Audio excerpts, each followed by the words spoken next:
Coucou, shalom famille, j'espère que vous allez bien. Moi, je vais parfaitement bien. Ce soir, nous allons parler du figuier maudit. Vous savez, dans le jardin d'Éden, il y avait deux arbres. Il y avait l'arbre de la connaissance du bien et du mal, qui représentait Dieu, qui était le manguier, et non le pommier, mais un manguier. Et l'arbre de vie, qui était le figuier. L'arbre de vie qui est Jésus-Christ et qui était le figuier. Vous savez, nous sommes tous représentés par... nous avons, comment je peux dire, chacun de nous sur la terre ici a une ressemblance à un arbre. Parce que si Jésus s'appelle l'arbre de vie et que Dieu c'est l'arbre de la connaissance du bien et du mal, parce que c'est Dieu seul qui est capable de faire la différence entre le bien et le mal, donc c'est Dieu. Et que le Satan a dit à Adam que si vous en mangez le fruit, vous allez devenir de petits dieux, vos yeux vont s'ouvrir. C'est que l'arbre de la connaissance du bien et du mal, c'était Dieu. Donc si ces deux esprits-là sont représentés par des arbres, sachez que nous aussi qui sommes des hommes, nous sommes représentés aussi par des arbres. Et parmi nous les hommes que vous voyez là, il y a certaines personnes qui caractérisent le figuier, et d'autres qui caractérisent le manguier, et d'autres qui caractérisent d'autres arbres, le palmier, ainsi de suite. Voilà. Mais Jésus, il est beaucoup attiré par le figuier. Jésus est beaucoup attiré par les hommes figuiers. Est-ce que vous comprenez? Pourquoi je dis Jésus est beaucoup attiré par les hommes figuiers? Nathanaël, dans la Bible, il y avait un disciple du nom de Nathanaël que Jésus a repéré, a aperçu sous le figuier. Sous le figuier. Et la Bible dit encore que Jésus a aperçu un figuier de loin. Quand il a aperçu le figuier de loin, il est allé vers le figuier, croyant qu'il allait trouver des fruits sur le figuier et tout ça. Et il arrive près du figuier, il ne trouva rien. Et du coup, il maudit le figuier. Vous comprenez? Et aussi, la Bible dit, Jésus a aperçu Nathanaël qui était assis sous le figuier. On ne parle pas du même figuier, c'est un autre arbre. Voilà, c'est une autre histoire. Et Jésus a aperçu Nathanaël qui était sous le figuier. Pourquoi Jésus a aperçu Nathanaël? C'est parce que Nathanaël était sous le figuier que Jésus a aperçu Nathanaël. Parce que le figuier, déjà, c'est un truc qui est spirituel. Vous comprenez? Et l'arbre de vie même qui était dans le jardin d'Éden, c'est le figuier, au fait. C'est le figuier. Vous comprenez? Et là, Jésus va vers le figuier. De loin, il voit que le figuier a mûri, les feuilles sont là, les branches, et le figuier a les fruits. De loin, il a tout vu. Il a vu tout ça. Il a vu les fruits du figuier, il a vu les feuilles du figuier, il a vu la grandeur du figuier, il a vu un figuier qui était mature. Il a vu la maturité du figuier de loin. Et en avançant petit à petit, il réalise que le figuier qu'il avait vu de loin, qui avait tous les fruits, qui étaient bons, qui étaient prêts, de près, quand il arrive, il voit que le figuier n'a pas de fruits. Le figuier n'avait rien, le figuier n'avait pas de fruits. D'abord de vous à moi, vous pensez que Jésus s'est trompé? Est-ce que Jésus a vraiment vu le figuier avec des fruits? Est-ce que Jésus a vraiment vu le figuier avec des fruits? Parce que Jésus avait faim et de loin il a vu un figuier. Il sait ce qu'il a vu. Il a vu des fruits, il a vu les feuilles, il a vu tout ça. Et en s'approchant petit à petit, il réalise que le figuier est stérile. Il n'y a pas de... C'est vrai, le figuier n'était pas dans sa saison. Quand on parle de n'est pas dans sa saison, c'est la saison que les hommes pensent. La saison que l'homme pense. Non, je ne suis pas dans mon temps. Quand je serai dans mon temps, quand Dieu va m'appeler, je vais le servir. Quand je serai dans mon temps. Le temps spirituel est différent du temps physique. Spirituellement, le figuier était dans son temps. Et physiquement, les pieds là voyaient que le figuier n'était pas dans son temps. Mon frère, comme je disais,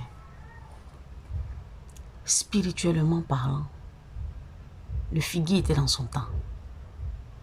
Jésus ne s'est pas trompé quand il a levé le figuier. Jésus ne s'est pas trompé. Le figuier était dans son temps. Mais physiquement, les gens voyaient un figuier qui n'était pas dans son temps. Est-ce que vous comprenez? Jésus a maudit le figuier parce que le figuier était dans son temps. Le temps de l'Éternel pour servir l'Éternel, le temps de servir Dieu, le temps de servir l'Éternel n'est pas le temps que vous connaissez physiquement.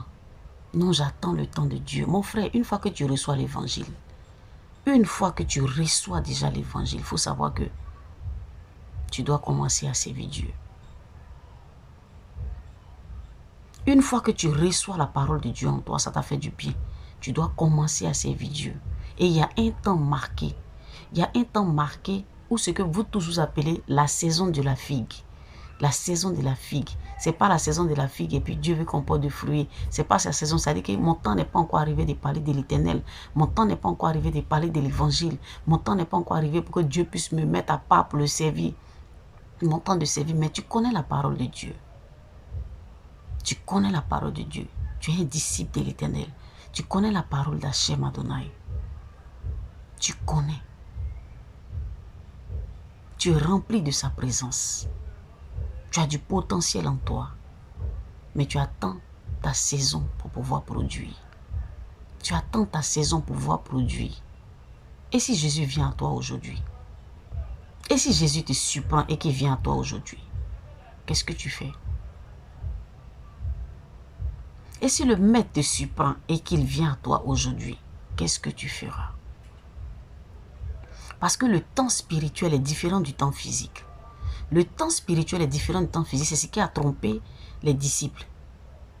Jésus ne s'est pas trompé. Il a bel et bien vu un figuier rempli de fruits de loin. Et plus près, il vient, il voit que le figuier n'a rien produit. Sous prétexte que le figuier n'est pas dans son temps, n'est pas dans sa saison.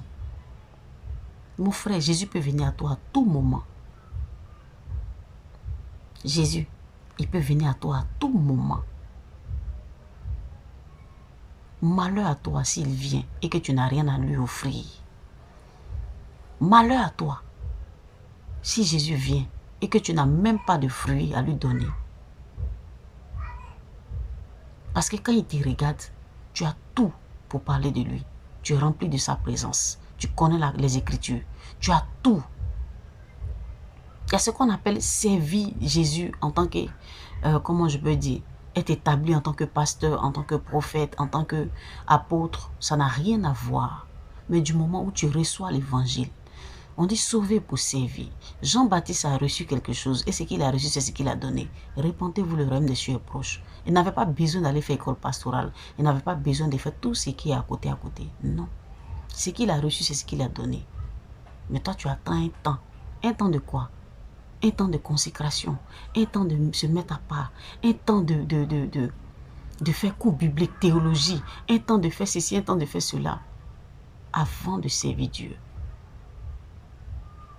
Ça, c'est le temps de ta vraie saison physique. Mais il y a un temps spirituel. Ta saison spirituelle, c'est le jour où tu as accepté le Seigneur Jésus.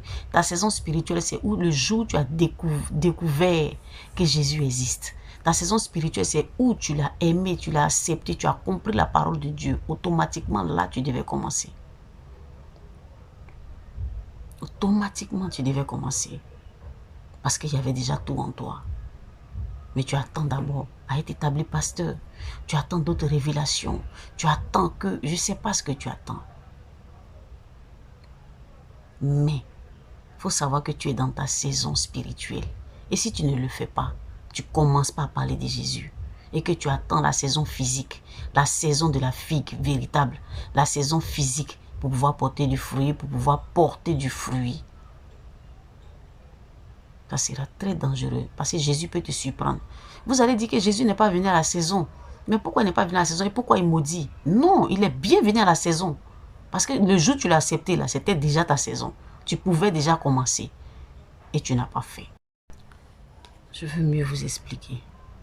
Il y a la saison physique et il y a la saison spirituelle. Est-ce que vous comprenez? Il y a la saison physique et il y a la saison spirituelle. Jésus est venu à la saison spirituelle de la figue. Parce que quand il a vu le figuier, spirituellement, le figuier était mûr. Le figuier était mûr, ses branches, tout. Mais quand il est venu, qu'est-ce qu'il a trouvé? Un figuier qui ne produit même pas, qui n'a pas produit sous prétexte que sa saison n'est pas encore arrivée. Il a maudit le figuier parce que le figuier pouvait produire hors saison. Vous pensez que Jésus, Jésus comprend. Notre papa, il comprend. Il comprend que ce n'est pas la saison de la figue. Mais pourquoi il a maudit le figuier là? Parce qu'il sait que le figuier là peut produire à n'importe quel moment. À n'importe quel moment, ce figuier là pouvait produire. Vous comprenez? Parce que du moment où tu reçois l'évangile, c'est fini. C'est ton temps. Le jour où tu as été ressuscité, le jour où tu as reçu l'évangile, le jour où Dieu t'a convaincu qu'il est le Dieu, il est Hachem Adonai, le Dieu de tes pères. À partir de cet instant-là, tu dois commencer à porter du fruit. Tu dois commencer à porter du fruit.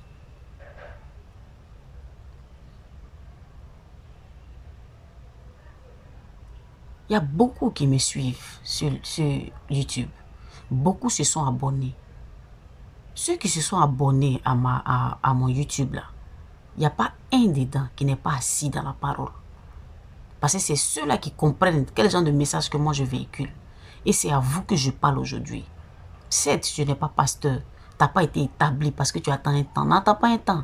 Il te dit, je te donne en même temps l'information. Du moment où tu as accepté le Seigneur là, tu devais commencer à porter du fruit. En faisant quoi? En évangélisant. En parlant de Jésus autour de toi. N'attends pas d'être établi d'abord. Non. Tous ceux qui ont accepté, tous ceux qui sont mes abonnés là, moi les gens ne s'abonnent pas comme ça. Parce que mon message est vraiment, vraiment compliqué. Mais ceux qui se sont abonnés, femmes comme garçons, c'est parce que vous avez un niveau vraiment élevé. Mais malheureusement, parmi vous, il y a beaucoup encore qui n'arrivent même pas à parler de Jésus à leur prochain. Il y a beaucoup qui sont assis, qui veulent toujours se faire enseigner alors que tu es dans ton temps de porter des fruits. Malheur à toi, mon frère, ma soeur, si Jésus vient maintenant à toi. Quand je dis Jésus vient maintenant à toi, c'est-à-dire ta mort. Ta mort. Il peut venir aujourd'hui te surprendre. Il peut venir demain te surprendre. Il peut venir te chercher. Il ne trouve rien en toi. Tu n'as produit aucun fruit. Tu n'as même pas exercé. Sous prétexte que non, tu n'es pas devenu pasteur. Au fait, tu voulais faire ceci, tu voulais faire cela. Le temps de Dieu. C'est quoi le temps de Dieu? Le temps de Dieu, c'est le moment. Le jour où tu l'as accepté. En nous aller. Le compte à rebours a commencé. Le compte à rebours a commencé. Jésus peut venir à toi à n'importe quel moment. Est-ce que tu as du fruit? Tu as quelque chose à lui montrer? Dis, papa, voici ce que j'ai gagné. Papa, voici ce que j'ai évangélisé pour toi. Certes, je ne suis pas devenu pasteur, je ne suis pas devenu apôtre. Mais dès que j'ai reçu de toi l'évangile, dès que j'ai compris ton message de vie, voici ce que je t'ai envoyé. Jésus a faim. Ce qui est dans ta main, là, il a besoin de ça. Mais qu'est-ce qui est dans ta main? Est-ce qu'il y a quelque chose dans ta main? Mon frère, la saison physique et puis la saison spirituelle, elle est très différente. Jésus voit en toi, tu as tout pour lui apporter des fruits.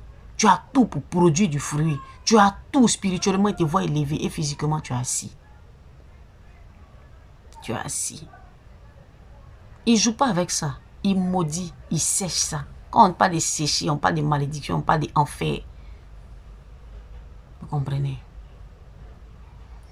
Soyez bénis. Que le Seigneur nous aide à partager sa parole, étant établi ou pas, étant disciple, il faut qu'on le fasse.